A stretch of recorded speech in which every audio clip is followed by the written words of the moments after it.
दोस्तों, जयंतीलाल 500-500 के नोटों की गिनती कर रहा था। 1 2 3 4 30 की संख्या पर वह रुक गया। गड्डी के बाकी नोट अपनी पत्नी सुहासिनी को पकड़ाते हुए बोला, ये बाकी 25,000 संभाल कर रख ले, बहुत सारा उधार चुकाना है, पर पहले रविपाल के पैसे दे आऊं। हमारी जरूरत पर उसने 1 मिनट भी नहीं लगाया 90,000 रुपए देने में। बाबूजी की जिंदगी उसी की मदद से बच सकी है। उसने इकट्ठे 90,000 दिए और मैंने हर महीने 15,000 करके लौटाए हैं।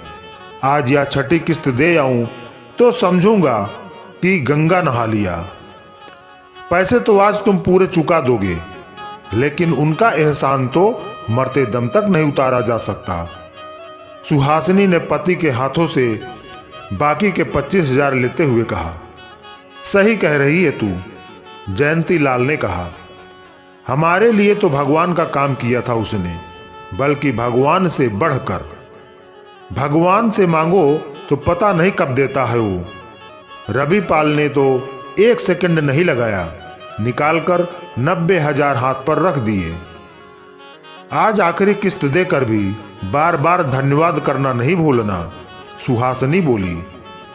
पागल हुई है, जयंतीलाल बोला। मैं तो उस आदमी के पैर भी छू लूं, पर बचपन का दोस्त है, देगा कनपट्टी पे एक हाथ की, तबीयत हारी हो जाएगी। रविपाल जयंती के साथ साथ खेला बड़ा हुआ था। सिर्फ एक बात में दोनों समान थे, वह यह कि जयंतीलाल एक साधारण मिडिल क्लास परिवार का इकलौता चश्मे चिराग था, जबकि रविपाल एक खानदानी रईस करोड़पति परिवार की एकमात्र संतान थी।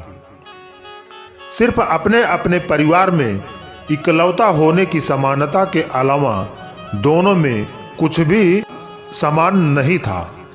जयंतीलाल दबे रंग का, पतला दुबला, छोटे कद का इंसान था, जबकि रविपाल बेहद गोरा चिट्टा, फिल्म स्टार जैसी खूबसूरती का 6 फुटा डैशिंग स्मार्ट नौजवान। वह दिसंबर की सर्दियों के तीसरे रविवार की एक सुहानी सुबह थी। लगभग 10 बजे का समय था, जब रविपाल अपने काफी बड़े ड्राइंग हॉल की एक सोफा चेयर पर बैठा, एक हाथ में चाय का कप थामे चाय की चुस्कियां लेते हुए, दूसरे हाथ में थमे अखबार की हेडलाइंस पर नजर डाल रहा था। ड्राइंग हॉल का मुहाना पूरब की ओर पड़ता था, इसलिए उसकी पारदर्शी शीशों की खिड़कियों से धूप छन छन कर भीतर आ रही थी। चाय का कप खाली हो गया तो सेंटर टेबल के मजबूत शीशेदार टॉप पर कप रखते हुए रविपाल ने पत्नी को आवाज लगाई, दिव्या जी, अजी सुनती हो? कहिए रवि बाबू, चाय और चाहिए क्या? दिव्या ने ड्राइंग हॉल से सटे किचन की छोटी विंडो से झांक कर पूछा। हाँ यार, एक कप और मिल जाए तो भगवान तुम्हारा भला करे। रविपाल ने अखबार सेंटर टेबल पर रख दिया। आज फिर कोई दुख भरी खबर पढ़ ली क्या? दिव्या ने खनकती हंसी बिखेर कर किचन से ही पूछा। हाँ यार, लिखा है पिता के इलाज के लिए पर्याप्त धन न होने की वजह से एक 24 वर्ष के नौजवान ने आत्महत्या कर ली। रविपाल ने गहरी सांस ली। काश वह मदद के लिए तुम्हारे पास आ जाता। दिव्या ने चुटकी ली। नहीं आ सकता था, खबर नागपुर की है और हम दिल्ली में हैं, रविपाल ने कहा। एक बात बोलूं रवि बाबू? दिव्या ने कहा। हाँ बोलो। तुम है ना, अखबार पढ़ना बंद ही कर दो। जब भी अखबार में कोई दुख भरी खबर पढ़ लेते हो तो दुखी हो जाते हो, और तब हमेशा तुम्हें चाय का दूसरा कप चाहिए होता है। क्या करूं, दुखी दिल को दिव्या जी की चाय से ही सुकून मिलता है। ठीक है, बनाती हूं चाय, पर रवि बाबू, आज जब मंदिर जाओ, भगवान से कहना तुम्हें एक नाजुक दिल से दिल वाली नारी बना दे, और मुझे पत्थर दिल पुरुष। जोड़ी हमारी तब भी यही रहेगी। रविपाल हंस दिया। पति पत्नी दोनों में बड़ी अच्छी अंडरस्टैंडिंग थी, दोनों खुशमिजाज थे, लेकिन रविपाल कुछ ज्यादा ही भावुक इंसान था। आजकल शायद ऐसे इंसान भगवान के कारखाने से निकलने बंद हो गए हैं। रविपाल हमेशा अपनी पत्नी को दिव्या जी कहता था और दिव्या उसे रवि बाबू। वार्तालाप रुकते ही रविपाल फिर से आज का अखबार उठाने ही वाला था कि उसकी 8 वर्षीय इकलौती बेटी सुरीली आंखें मलती हुई ड्राइंग हॉल में आई और जल्दी से पिता की गोद में बैठ गई। मैं भी चाय पीऊंगी। पिता के गले में अपनी दोनों बाहें डालते हुए वह बोली, बुरी बात बच्चे, चाय नहीं पीते, दूध पीते हैं। रविपाल सुरीली के गाल चूमते हुए बोला, नहीं, फिर मैंने चॉकलेट खानी है। गंदी बात, सुबह सुबह चॉकलेट नहीं खाते। जाइए, पहले ब्रश करके आइए, फ्रेश होकर आइए, फिर मम्मी आपको अंडा, ब्रेड और दूध देगी। रविपाल ने कहा। सुरीली पापा की गोद से उतर वॉशरूम की दिशा में चल दी। रविपाल के घर में एंट्री का पहला कमरा ड्राइंग हॉल ही था। Kitchen, dining room, reading room, bedroom सब पीछे थे।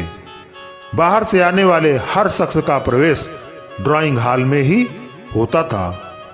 जयंतीलाल के कदम जब ड्राइंग हॉल में पड़े, रविपाल ने सेंटर टेबल से दोबारा अखबार उठा लिया था। Good morning Ravi. जयंतीलाल की आवाज सुनते ही रविपाल ने चौंक कर मुख्य द्वार की ओर देखा और पत्नी को जोर से हाँक लगाई। दिव्या जी, चाय का पानी 1 कप बढ़ा देना। दिव्या जी, चाय का पानी 1 कप बढ़ा देना। जय आया है। रविपाल जयंतीलाल को जय के संक्षिप्त नाम से पुकारता था। जयंतीलाल करीब आकर रविपाल के साथ पड़ी सोफा चेयर पर ही पसर गया। फिर उसने अपनी जेब में हाथ डाला ही था कि रविपाल ने पूछ लिया, बाबूजी कैसे हैं? अच्छे हैं? तुझे हमेशा याद करते हैं। किसी रोज आना घर पर, भाभी और सुरीली को लेकर। जयंतीलाल ने जेब से नोटों का बंडल निकालकर रविपाल की ओर बढ़ा दिया। ए ले, आखिरी 15,000, तेरे दिए कर्जे की आखिरी किस्त। बेवकूफ, तूने फिर कर्ज शब्द का प्रयोग किया। मैंने तुझे पहले भी बताया था कि मैंने अपने यार की मदद की थी, कोई कर्ज नहीं दिया था। रविपाल जयंती से रुपए लेकर वहीं सेंटर टेबल पर रखते हुए बोला, एक ही बात है। जयंतीलाल मुस्कुराया, पर यार, तूने जो ऐन मुश्किल के समय मेरी मदद की, उसका एहसान तो मैं मरते दम तक नहीं भूलूंगा। कर दी ना दिल तोड़ने वाली बात। रविपाल ने हाथ बढ़ाकर एक चपत जयंतीलाल की गुद्दी पर रसीद की। पगले, यारी दोस्ती में एहसान, सारी, थैंक यू जैसे शब्द अवॉइड करते हैं। तभी दिव्या एक ट्रे में चाय के 2 कप लेकर आई और जयंतीलाल से बोली, भाई साहब, आलू का पराठा खाए तो आपके लिए बना दूं। ये तो रविवार के दिन देर से उठते हैं तो देर से नहाते हैं, देर से मंदिर जाते हैं, देर से नाश्ता करते हैं। भाई, हफ्ते का एक यही वार तो अपना वार है, रवि का रविवार। रविपाल जयंतीलाल की ओर देखते हुए बोला, बाकी दिन तो वही ऑफिस, वही काम, वही सिर खपाई। नहीं भाभी, मैं घर से हैवी नाश्ता करके चला हूँ। जयंतीलाल चाय का कप उठाते हुए दिव्या से संबोधित हुआ। रविपाल एक सॉफ्टवेयर इंजीनियर था। गुरुग्राम की एक कंपनी में काम करता था। सैलरी 1.5 लाख रुपए महीने से अधिक ही बैठती थी। पैतृक जायदाद करोड़ों की थी। अपनी बेहद शानदार कोठी के अलावा 6 4 मंजिला मकान थे, जिनसे 4 लाख से अधिक मासिक किराया आता था। एक बहुत बड़ा डेली नीड स्टोर था, जिसे रविपाल का दूर के रिश्ते का एक भाई चलाता था, और रविपाल के घर का सारा सामान घर पर और स्टोर के प्रॉफिट का एक बड़ा हिस्सा हर महीने उसके बैंक अकाउंट में आ जाता था। रविपाल को कोई ऐब नहीं था, ना सिगरेट, न शराब न फिल्मों का। स्वभाव का घुमक्कड़ था और दिल का बहुत कोमल। अपनों के ही नहीं परायों के दुखों से भी अक्सर बहुत दुखी हो जाता था। कभी किसी को किसी मदद की जरूरत हो और वह रविपाल के पास आ गया तो कभी खाली हाथ वापस नहीं गया। ऐसा सोने का दिल था रविपाल का। रविपाल और जयंतीलाल चाय पी रहे थे कि तभी रविपाल के यहाँ काम करने वाली बाई सिमरन ड्राइंग हॉल में दाखिल हुई। आज बड़ी देर कर दी सिमरन, रविपाल उसे देखते ही बोला। भैया जी, कल रात बिट्टी को देखने लड़के वाले आए थे, पास की ही कॉलोनी से आए थे। रिश्ता पक्का हो गया तो उनका खाना वाना किए, फिर उन्हें विदा किए और सोते सोते रात के 12 बज गए। बहुत ज़्यादा थके हुए थे तो सुबह आंख भी देर से खुली, इसलिए देर हो गई। अधेड़ उम्र की सिमरन धारा प्रवाह बोलती चली गई। बिट्टी सिमरन की बड़ी लड़की का प्यार का नाम था। लड़की कितने साल की है तेरी? रविपाल ने पूछा। 18 की हो गई भैया जी। कितना पढ़ाया है उसे? 10वीं तक पढ़ी है भैया जी। तो और पढ़ाना चाहिए ना। पढ़ने में कमजोर रही है भैया जी, इसलिए सोचा शादी कर देते हैं, ब्याह के बाद अपना घर संभालेगी। दूसरी लड़की पढ़ने में बहुत तेज है, वो 8वीं में है, हमेशा फर्स्ट आती है। उसे जितना चाहेगी पढ़ाऊंगी, सिमरन ने कहा। ठीक है, दिव्या किचन में है, वहीं जाकर उससे काम पूछ ले, रविपाल ने कहा। जी, सिमरन धीरे से बोली, मगर वहीं खड़ी रही। क्या हुआ, अब खड़ी क्यों है? रविपाल ने पूछा। एक काम था भैया जी, कहते हुए सिमरन ने जयंतीलाल की ओर देखा। बोल बोल, रविपाल ने सिमरन की झिझक को समझ जयंतीलाल की ओर सिर घुमाया। यह अपना ही भाई है, इसकी शर्म मत कर। वो क्या है भैया जी? बिट्टी के पापा कह रहे थे शादी अगले महीने ही करनी है, तो कुछ पैसा मिल जाता तो मैं थोड़ा थोड़ा करके सब उतार दूंगी, सिमरन ने कहा। ठीक है, रविपाल सहज सरलता से सेंटर टेबल पर पड़े नोटों की ओर संकेत करके बोला। ये 15,000 रख ले, और जरूरत हो तो दिव्या दे देगी। भगवान आपका धन दिन दूना रात चौगुना बढ़ाए भैया जी। नोटों की गड्डी उठाते हुए सिमरन बोली। उसकी आंखों से आंसू आ गए थे। जयंतीलाल को रविपाल का एक मामूली काम वाली बाई को उसके दिए 15,000 पकड़ा देना अच्छा तो नहीं लगा, लेकिन इससे पहले वह दबे स्वर में कुछ कहता, रविपाल सोफा चेयर से उठते हुए बोला। जय, तू बैठ, मैं नहाकर आता हूँ। नहीं यार, अभी मैं भी चलूंगा, अगले रविवार को आऊंगा, तब जरा जम के बैठेंगे और पुरानी यादें ताजा करेंगे। 2-4 शतरंज की बाजी भी लड़ेंगे। जयंतीलाल भी चाय का कप खाली कर सेंटर टेबल पर रख उठ खड़ा हुआ और वायदे के अनुसार अगले रविवार जयंतीलाल रविपाल के घर पहुंचा। इस बार वह कुछ देर से ही पहुंचा था। जानता था रविवार रविपाल का वार है और आज के दिन वह देर से उठता है, देर से नहाता है, देर से नाश्ता करता है। मतलब यह कि हर काम देर से करता है। तो अगले रविवार जब जयंतीलाल देर से रविपाल के घर आया, रविपाल हर नित्य कर्म से निपट चुका था। लेकिन उसके पहुंचने से पहले ही 3 लोग वहीं सोफे पर बैठे थे और रविपाल के सामने चमड़े का एक बैग रखा था तथा रविपाल उनमें से 500 की एक गड्डी निकाल रहा था। गड्डी निकालकर रविपाल ने उनमें से गिनकर कुछ नोटों की एक पतली गड्डी अलग की। फिर नोटों की पतली गड्डी एक शख्स की ओर बढ़ाते हुए बोला, 25,000 से तुम्हारा काम चल जाएगा महेश जी। नर्सिंग होम का बिल 20-21 हजार से ज्यादा नहीं है। महेश ने नोटों की गड्डी थामते हुए कहा। ठीक है, तुम चलो। महेश उम्र में रविपाल से बड़ा था। नोट जेब में रख दोनों हाथ जोड़े जोड़े पलट गया। तब तक जयंतीलाल भी निकट पहुंच रविपाल के निकटस्थ सोफे पर बैठ गया। रविपाल ने जयंतीलाल से हाथ मिलाया, फिर विनम्र भाव से बोला, जरा इनकी समस्या का भी समाधान कर दूं। जरूर जरूर, जयंती लाल ने कहा। लेकिन आज का माहौल उसे बड़ा अटपटा सा लग रहा था। रविपाल अब सामने बैठे कॉलेज के लड़के जैसे शख्स से बोला, देखो अमित, ढंग का कोई भी नया लैपटॉप 40,000 से कम का नहीं होगा। तुम्हें मैं 50,000 दे रहा हूँ। उम्मीद है हमेशा की तरह पढ़ाई में अव्वल रहोगे। जी भैया। अमित ने तुरंत आगे बढ़ रविपाल के पैर छू लिए। रविपाल हंसा। भाई, पैर छू रहे हो तो ठीक से छुओ। तुम तो बहुत छोटे हो, मुझसे छू सकते हो।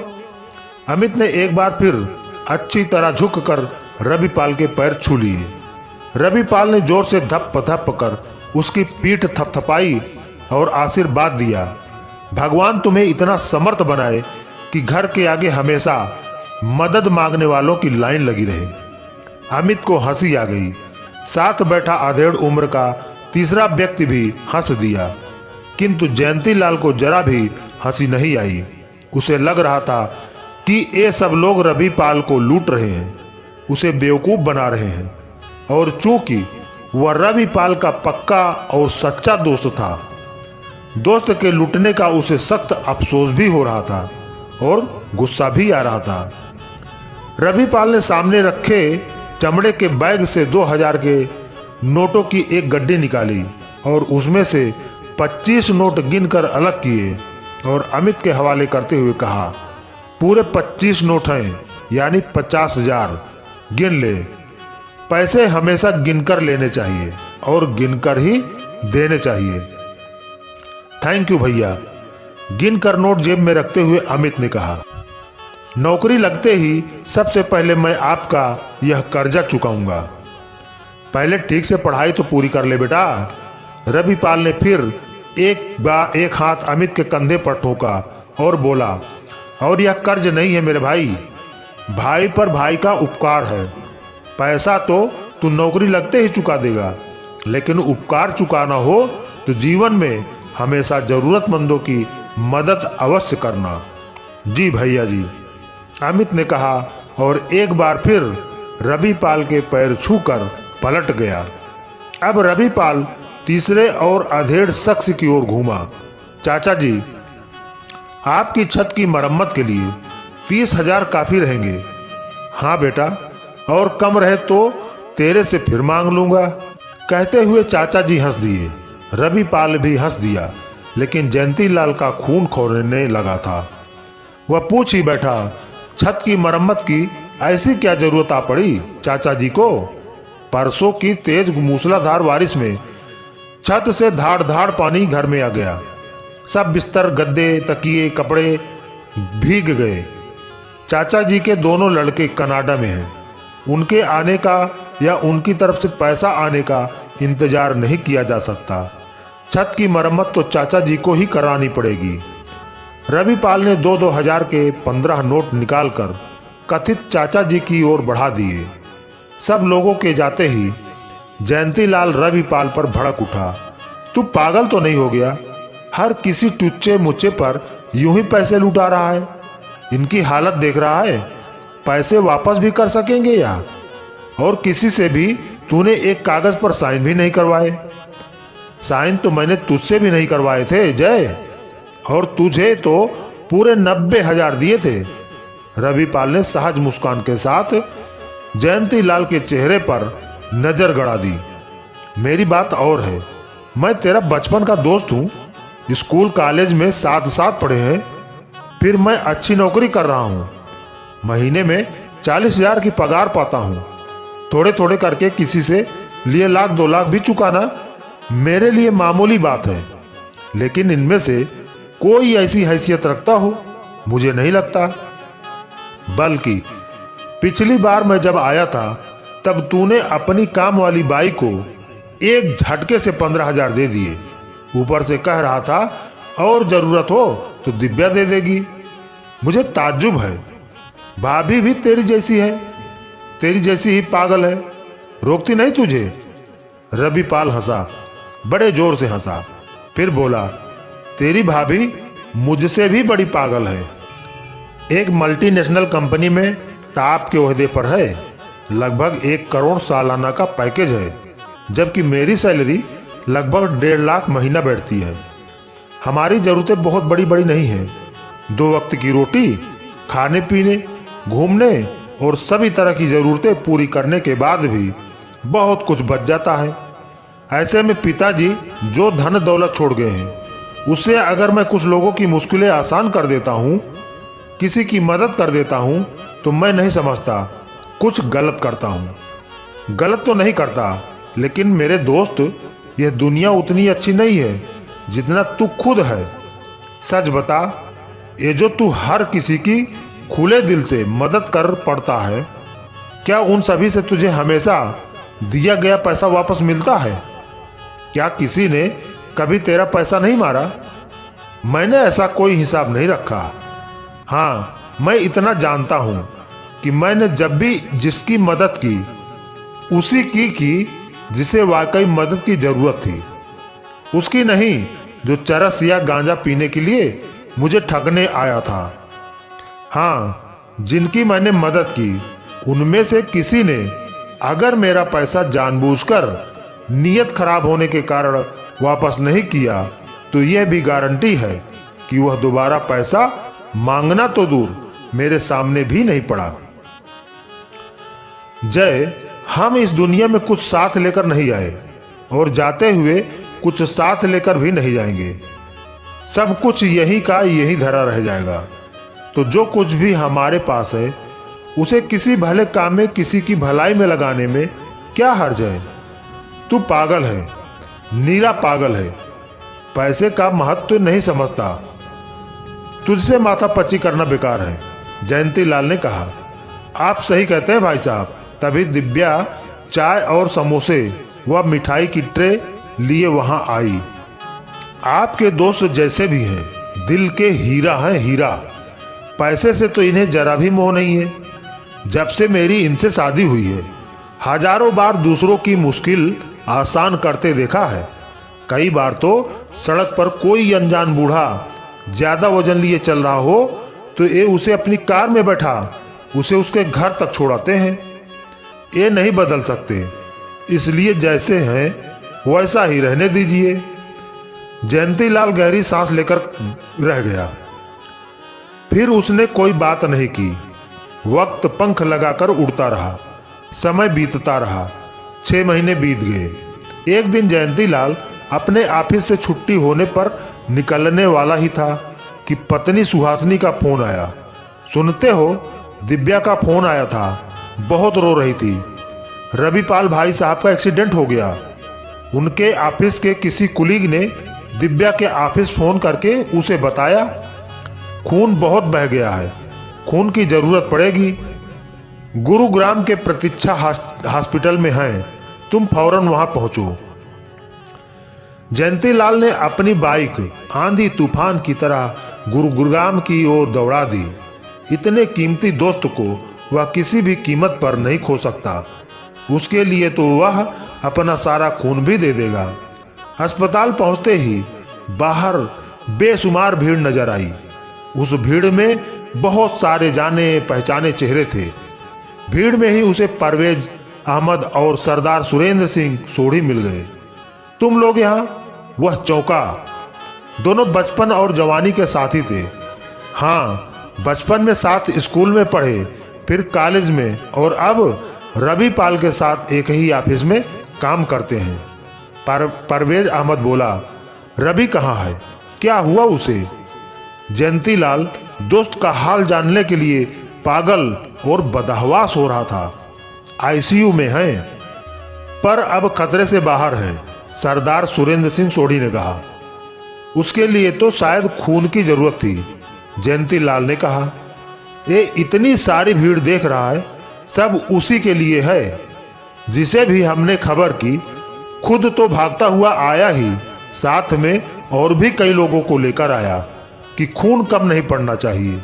कितने ही लोग खून दे चुके हैं और कितने रो रहे हैं कि हमारा खून भी ले लो। भीड़ में जाकर देख रोने वालों को, और उन्हें भी जो आंखें मूंद भगवान से प्रार्थना कर रहे हैं। सबकी मुसीबतों में काम आने वाला सबकी मुश्किलों का साथी मरना नहीं चाहिए। ऐसा आदमी दुनिया में बार बार नहीं आता। दिव्या भाभी और सुरीली भी आ चुकी हैं। बहुत से रिश्तेदार भी आ रहे हैं, परवेज अहमद ने कहा। कहते कहते उसकी आंखें भीग गईं। बाबूजी, बाबूजी। तभी जयंतीलाल को एक महीन आवाज अपने निकट सुनाई दी। चौंक कर देखा, सिमरन थी। वह गरीब अपने पति, बेटी और दामाद सभी के साथ आई थी और उससे पूछ रही थी, भैया जी के लिए हम सब अपना खून देने आए हैं। खून देने कहां पर जाना होगा? सिमरन और उसके परिवार को वहां देख जयंतीलाल के दिल और दिमाग को झटका सा लगा। आज वो समझ गया था कि उसके दोस्त ने बहुत सारा रुपया ही नहीं, बेशुमार इंसान भी कमाए हैं, जो कि सिर्फ सुख दुख की चिंता करने वाले दोस्त ही नहीं हैं। रविपाल के लिए जान देने का जज्बा और सब कुछ कुर्बान कर देने का हौसला रखने वाले साधारण किंतु हिम्मती लोग भी हैं।